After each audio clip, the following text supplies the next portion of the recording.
Namaskar.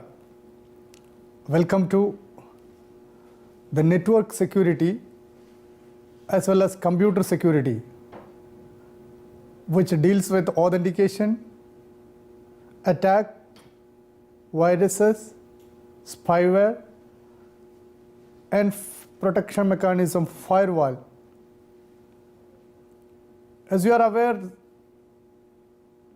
the security breaches in computer as well as network is causing huge amount of money for organization as well as for persons.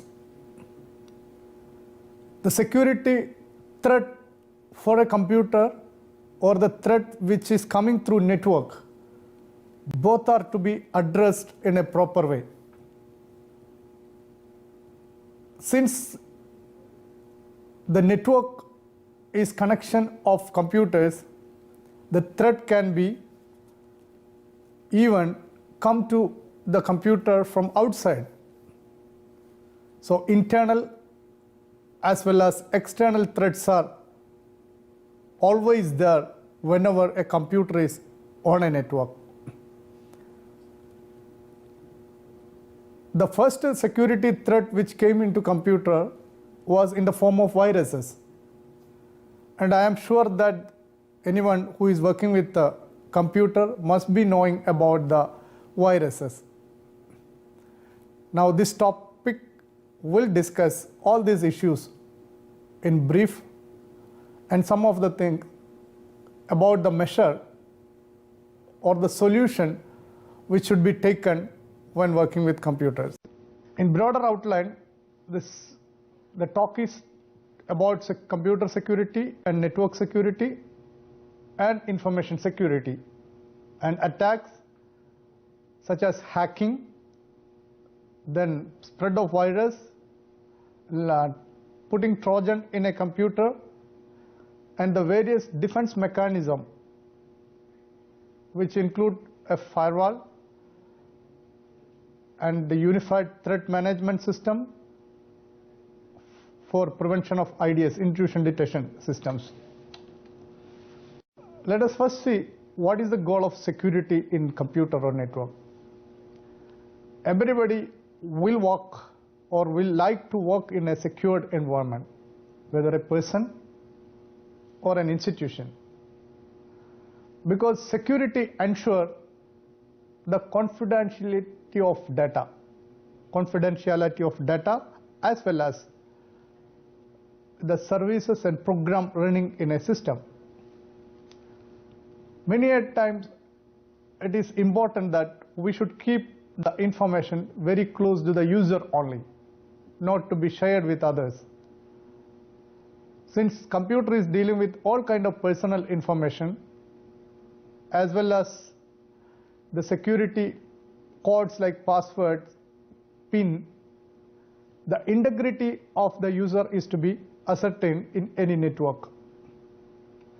And the services and data should be available to the user 24/7 basis.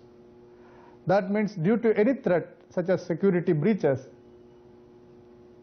there should not be any breakdown for the user. So these are the three security goals: confidentiality, integrity, as well as the availability. Now let us think about information security. There are very recent incidents to share with you about information security. One of the very prominent network expert was working in his computer, and immediately a screen pop up with a message. The screenshot I will show you later, telling that all the data in your computer system is now blocked. That means it's all encrypted and put with a password. All data he shares in the computer. That means he may not be able to directly retrieve any data in the hard disk he already stored or in any of the devices he stored. And there will be another message with that: this is already locked. To unlock, you pay this amount of money. This is the latest threat coming in computer systems now. That is what is called ransomware. So this is the risk of security for information. So the network security are widely used in computer network, and computer networks are used to connect computer at distant locations. So this, because of the ability to connect with other computer in location which is not in our purview, there is a security problem. That means while transferring information from one machine to another, we should see that data in transmission must be protected. That is part of information security. And network connectivity also exposes each computer for more vulnerabilities. Many programs we are using which must be having a loophole for an outside user to get into the computer, and so that we can deal with information security. If the information stored in our system is not proper, then there is no value of dealing with the information. So protection of data is one of the major important factor. Now, how to protect data? Then we should ensure the computer security first. Many of the systems, multiple users share the same hardware and software of resources. And sometimes we also allow remote login to our computer over phone lines. That means the computer which we are working is at the risk of someone else to work with. The measures and tools to protect data and the third hacker is called computer security. So we should take measure and tools for protecting this. That is what is computer security. Now there could be two kinds of attack to our computer. One is called passive attack, another is active attacks. If anyone gets control of our system, there could be two objectives. One is just for eavesdropping on information. He may not modify the data even if he has access to it. That is very difficult to detect because he is not changing any data, just eavesdropping.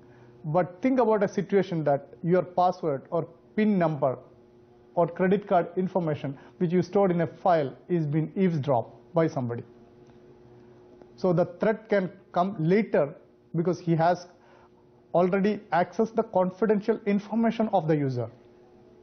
And active attacks are that the attacker comes into computer and modify the data, or it can even create data and information in computer. So these are the two types of attack, passive and active attacks. So passive threats are general release of message content and traffic analysis, what kind of program people are using. This all gives generally the user habit of working with a computer. So passive attacks are also dangerous because if a research lab is working with the data and somebody comes to eavesdrop into the formula which he is using, there is a threat of that the other person may copy it. Now active threats which modify data and it masquerade the original user and modify the content of the data, and after some time it will also deny the services in the computer. So DOS attack, it is called denial of service attack kind of. So these are the two models of threats. Now simple way, let us look at why a hacker comes into our system or how he gets access to our system. So in network and computer, there is something called authentication. Any computer is generally need an authentication procedure. There are many ways of authentication. The simple way is that you use a username and password. And any kind of method if you are using, there is a loophole to break it.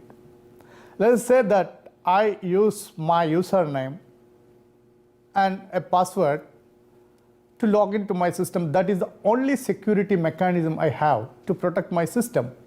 Now what happened? User name can be guessed because many of the time the usernames are created with our names.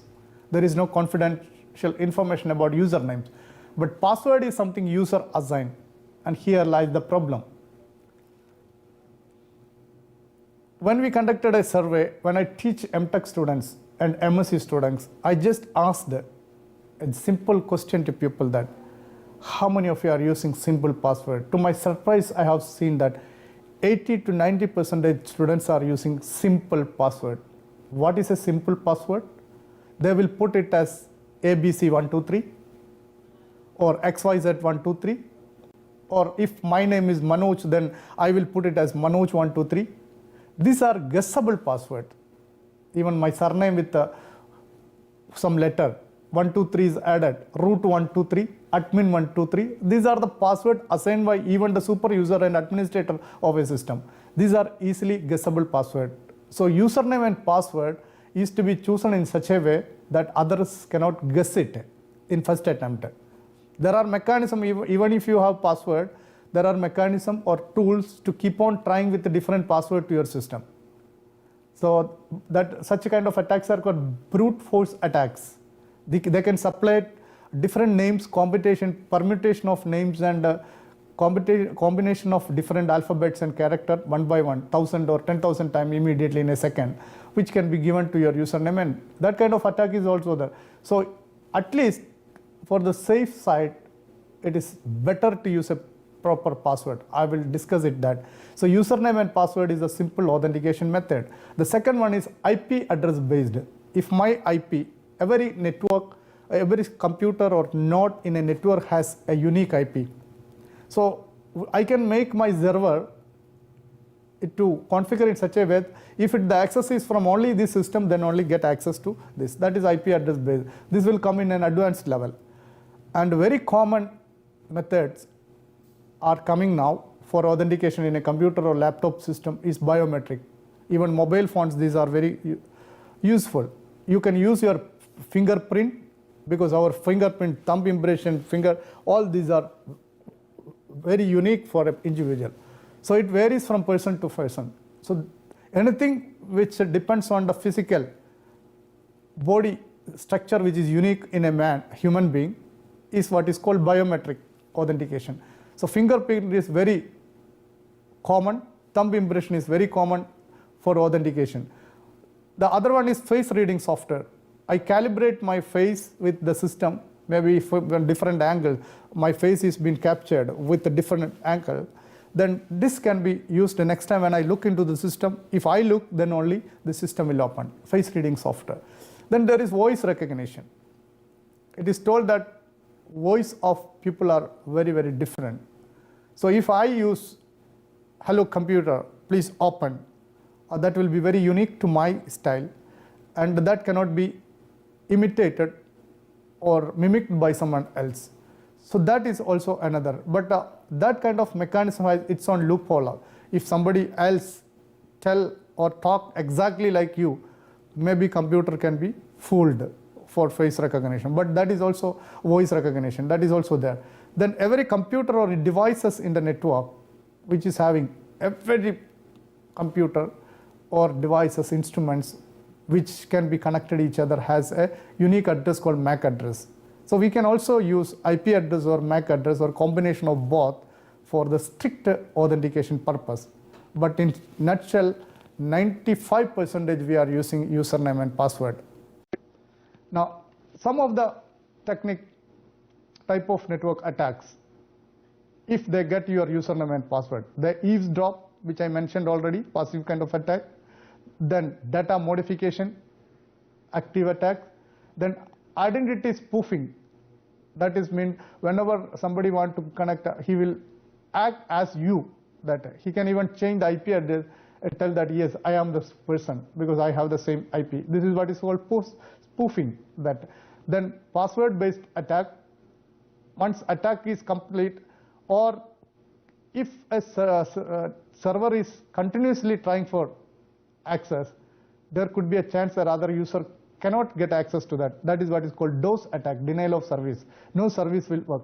Then man in the middle attack, that is not the user, or in between somebody get into the network and send the packets or data as if that is in the network. Then compromised key attack, sniffer attack, application layer attack. These are some of the attacks available in network. Now, how we can protect username and password? let us talk about wrong password versus a strong password. The wrong passwords are generally guessable password, which I already told, that using ABC, ABC123 or 123, root 123, admin 123, your name 123, surname 123. These are all guessable password for your colleagues or person you are known to you. And using dictionary password, if I wrote furniture as a password, it's a dictionary word. If I use any other English word, sometimes people submit password as the password. So this is available in dictionary. There are software which takes all dictionary words and submit to against your password. So that is also easily, it can be easily broken, the password. So avoid guessable password and dictionary word is the first mantra for setting a password. Now how can you make a strong password?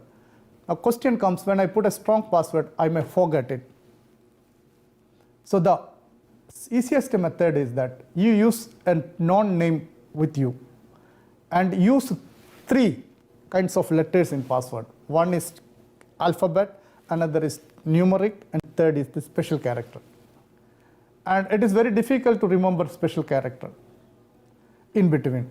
So the technique is that replace the non-English word with equal special character. For that example, when I write Manoj, the second letter A is almost sounds like @ So I don't use A as my name because Manoj can be guessed easily. What I use is M @NOJ, Manoj. So I have a mechanism to generate password. I will put my puppy's name with me, Manoj Jimmy, and since password is created in this year, 2016, then every password I end with hash and @. This is my style. So every user can develop their own style. End with the hash and @ or any other special character which you like. So that will be unique to you. And this password is simply actually Manoj Jimmy 2016 @hash @. And password is easily remember. It uses 16 character password. Alphabet is there, numeric is there, special character is there. All are there. That means this is what is called a strong password. So the easy password, guessable password, first change with the strong password. And the second way of protecting your password, every month you change the password, at least in regular interval. 3 months you have to change any password off. So this can at least give the other user to guess or use it after some time, because you are changing it. And there also you can have a mechanism. You can add a month in between somewhere, so that every month when you change the password, you change. And write somewhere that I changed the password in July. That means you know what is going to be the password.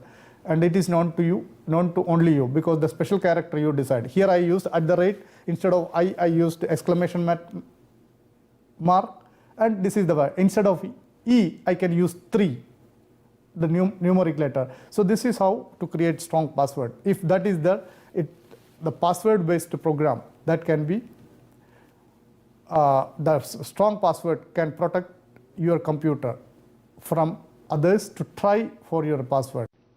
Now, the very common attack comes into through viruses. It is told that there are 1 million viruses, and at least the famous computer antivirus company claimed that they have at least 1 lakh signature with them.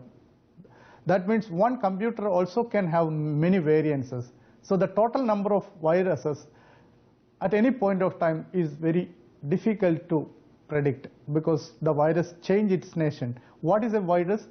Virus is a computer program, not the biological virus.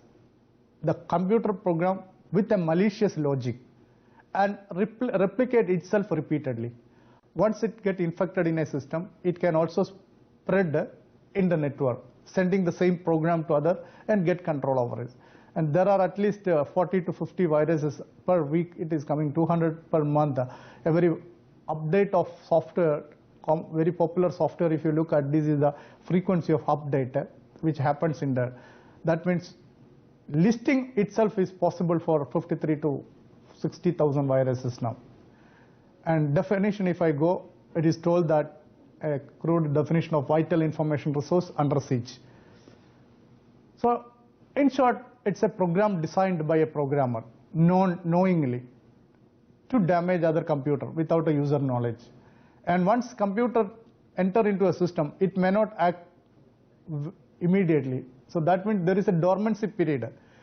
Many of the viruses in the earlier period, which will only get activated at a particular date.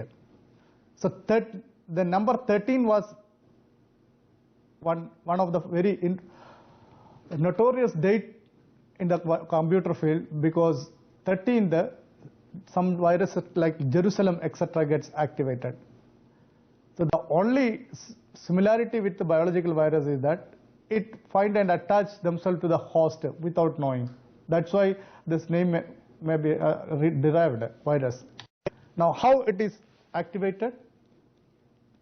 The virus, once it is spread or sent into a person, it will keep in their system and in their memory and keep till the date it is told, or the time it is told, or the number of days it is to be. That is what is dormancy.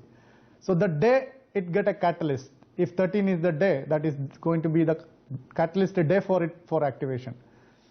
And virus spread across all network, electronic networks, internet services, bulletin board, through email, from internet, through the program you download from internet, anywhere this virus can be found. It can attach to. So it is better not accept any program if the person is not known to you, as well as if the source of the program is not known to you. Both you have to take care. Files and software exchanged on disk and tape. And there are macro viruses which even affect the Word document, etc. Because macro programs are there in Word, Excel kind of data processing packages, word processing packages, that.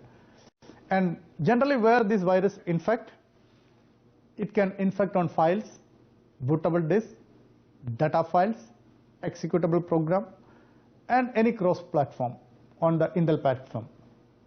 And it can also hide in the memory, in the hard disk, in flash drive, in USB drive, in upper part of the memory, high memory, and terminate and stay resident. The RAM I wrote is that random access memory. Any program which is to be executed, that generally goes to RAM. So our all data passes through RAM, and extended and expandable memory. But generally, that computer's information is stored in a chip called CMOS. That will not get affected. So hardware, virus cannot damage hardware. Virus cannot get into the CMOS where information is stored, but it can get into the hard disk. Now, virus categories, depending upon its payload, how much damage it can create, that can be BSFI or CFI. The boot sector infectors, that is any virus which goes to the boot sector. Boot sector is the main sector when computer is on. All the information it starts from the boot sector. So if that is infected, that means your computer is completely under the control of the virus. And program file infectors are there, CFIs are there. In DOS and Windows, you will see that .com, .exe, sys, DLL, OVR, SCR, all these are the kind of program executors. And the virus can attach to this program. Suppose if a 4K program is there, virus modify this 4K with its code with a 2K. So if a programmer or non-person look at your, they will feel that this is the program of the system. So that is how viruses hide themselves in the network. And macro viruses, as I mentioned, can infect doc file, XLS file, or it can spread through these kind of documents. Now, it is advisable for any user, go to the search engine, search for the common virus list, and try to find out which is the boot sector virus, program viruses. And many viruses are polymorphic in nature. Polymorphic means it shows its color differently in different contexts. Sometimes it will attack one type of file. When it is again spread across to some, that time it will work differently. So polymorphic is one of the feature of the viruses. And multipartite viruses are there. Viruses which can now, earlier it was told it is very difficult to attack Unix-based system, but now viruses are there for that also. But if you look at 95 to 96%, the viruses attack Windows-based system. That's why server, etc., people are generally reluctant to use Windows-based machines. So many of the servers you will see in Linux or Unix, which are not very vulnerable for attack through viruses. Malicious program like Trojan horse, Java, ActiveX, etc. Trojan horse is a kind of virus. It's like it deposits into a computer by a person. Once it deposits, it can move to other. Or it will be remind that the Trojans are deposited through what means. Trojan horse is a story from olden history where a horse was put in somewhere with the soldier inside. Then the enemy came, the horse exploded, all the enemy, and they killed the enemies. Similarly, the program also get into the computer, and then it works its own. But Trojan horse need a carrier all the time to get deposited. So in a nutshell, what it does, it can infect program, word processor, spreadsheets, or operating system file, boot memory, or boot sector, and data files, executable programs, even attachment. And what virus cannot do? They can't damage hardware such as keyboard monitor, write protected disk, text-based email access, etc. Virus generally not affected. And there are different kinds of viruses. This 30 minutes time is not sufficient to discuss in detail for all these viruses, but I just mentioned some of this. Adware, this is by advertising software. For every click, one advertisement will pop up. This is a kind of adware. It's a kind of threat to the user, time-killing process. But generally, adware will not do any harmful activity in the system. Then armored viruses, winning viruses, bomb viruses, boot viruses, boot sector viruses, bootware, browser hijacker, companion virus, dialer, FAT viruses. FAT is file allocation table virus. That is every computer, it creates its own file allocation table. There it shows that information. It's an index file of the document you stored or data you stored in the computer. If FAT virus attacks, the table get damaged. That means we don't get a link with the software or programs data we stored in the net. File detecting viruses, keylogger, very important thing. When you are working, try to work with the public internet cafes. This threat is the keylogger. If you try to log in with your username and password, the keylogger program can catch each key you press and it can send it. I have personally seen one of the attack like that. In a cafe, whenever I type a username and password, it automatically stored into next computer one file. The person there who is sitting there, he can just open it and show. This program I have also shown to some of the IPS officer. When I took a class in IIMK, I asked one of the IPS officer to come and type his username and password with my computer. He typed it, immediately showed the password openly that this is what is your password. This keylogger. And it is very difficult to know whether keylogger is running in the system or not. So one method to do is scribble the word you type it or use a virtual keyword. Like bank, etc., they are providing a virtual keyword. That means you have to click on the keyboard to get the letter, so that the typing stock will not be stored. That is how we can deal with the keyloggers. Or what you can do, you can store your password in a file, and you can copy it by using Ctrl+C and Ctrl+V. So he will not be knowing that your password is typed. So keylogger. Then macro virus, malware, mass mailer virus, memory resident virus, repartite virus, multi-character virus, parasite virus, polymorphic virus, program viruses. So you can Google and find out each activity of virus. How to remove virus? Just download any antivirus program, repair the infected disk, boot record. So there are so many antivirus programs available. One of that you can download it. I'll just talk it later. And this is the latest threat which I was mentioning at the introduction time.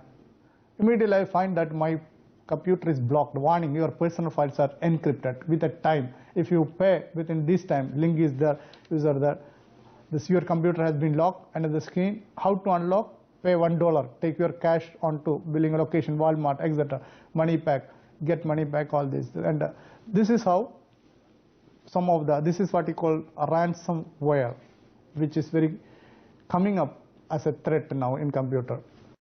So suggestion is that use an antivirus software. Antivirus generally check if any virus is available at the time of installation. It check all the programs, scan complete hard disk if a virus is stored anywhere. And this has to be done periodically. Every week we have to do it. And antivirus also, when a suspicious program comes, it will give an alert that yes, this is that. And if it found some program which is malicious, it will put it as a quarantine file. It will not allow to work in the computer. It will isolate from the normal activities. That is what is called quarantine. And we have to use the disk, floppy disk if you are using, or if you have to scan the USB drive, etc., before using it. And important, every week update the virus protection, because the signature of the virus keep changing every week. So they update it, the antivirus agencies. And after update, again scan the computer. And this can be set automatically now in any. And it is better that we give a time period, configure the antivirus for scheduled scan and live update, so that we need not do it manually. At the time when it comes, like Friday evening, you can ask your computer antivirus program to update itself. And non-antivirus work,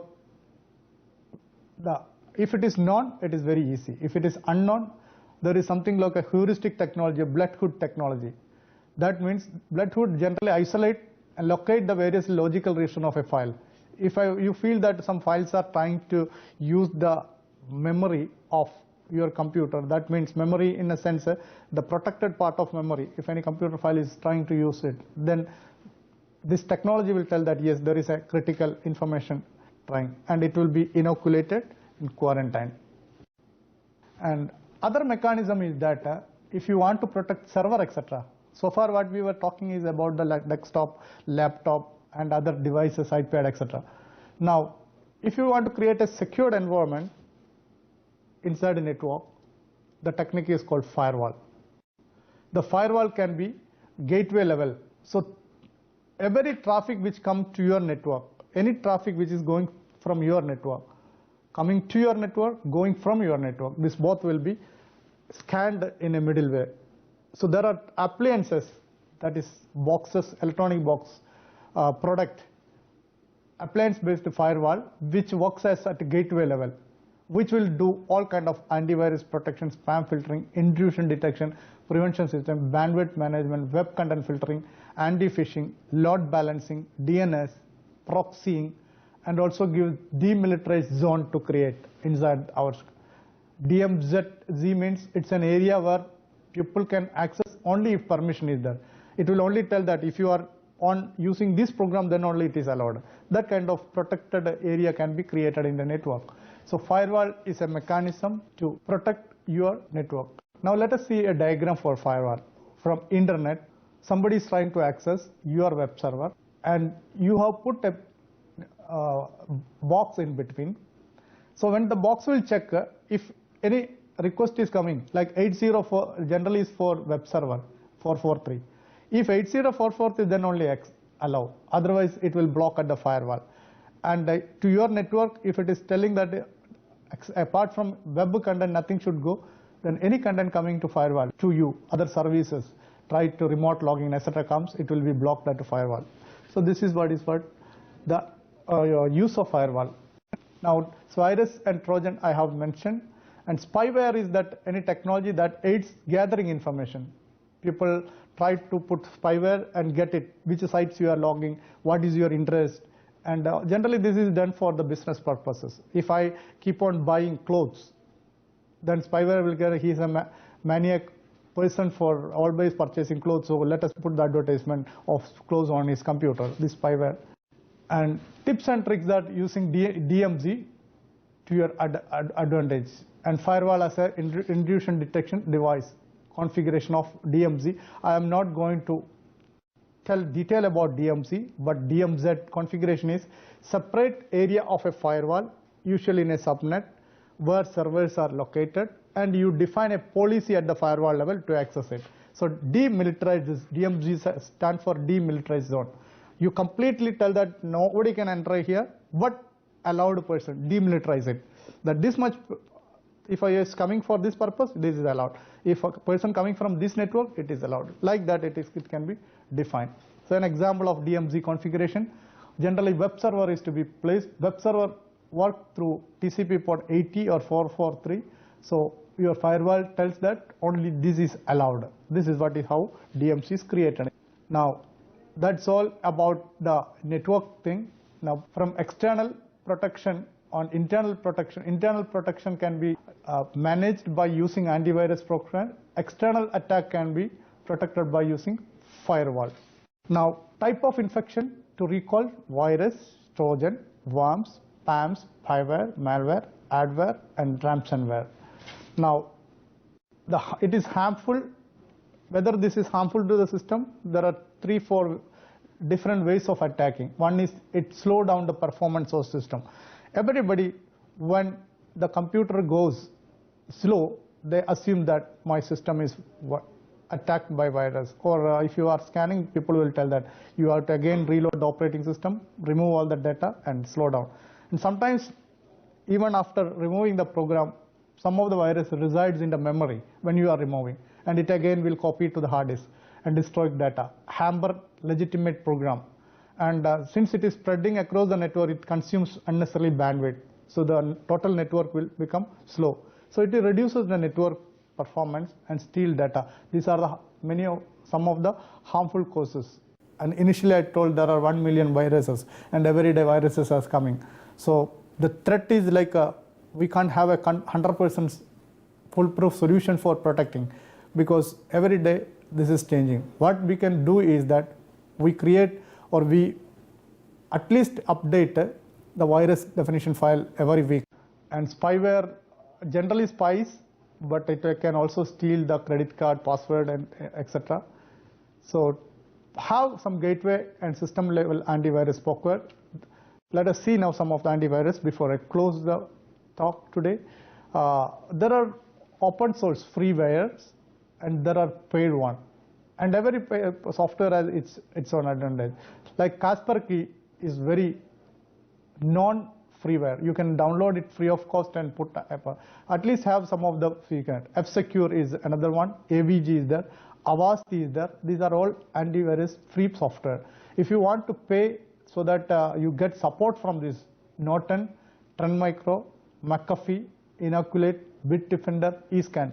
These are the paid or charged antivirus software, etc. Trend Micro, Norton, the three are always in competition to improve their skills. I think with that words, I end this security talk. Have proper policy, network policy. Don't allow unknown user to enter into network. Have a secured and strong password, and have an antivirus solution software in your system always. And if you are using server, try to build the firewall. With this 3-4 mechanism, you can stop your threat into that. So thank you so much for patiently listening to this talk. I wish you a very threat-free network and computer job and task. Enjoy it. Thank you.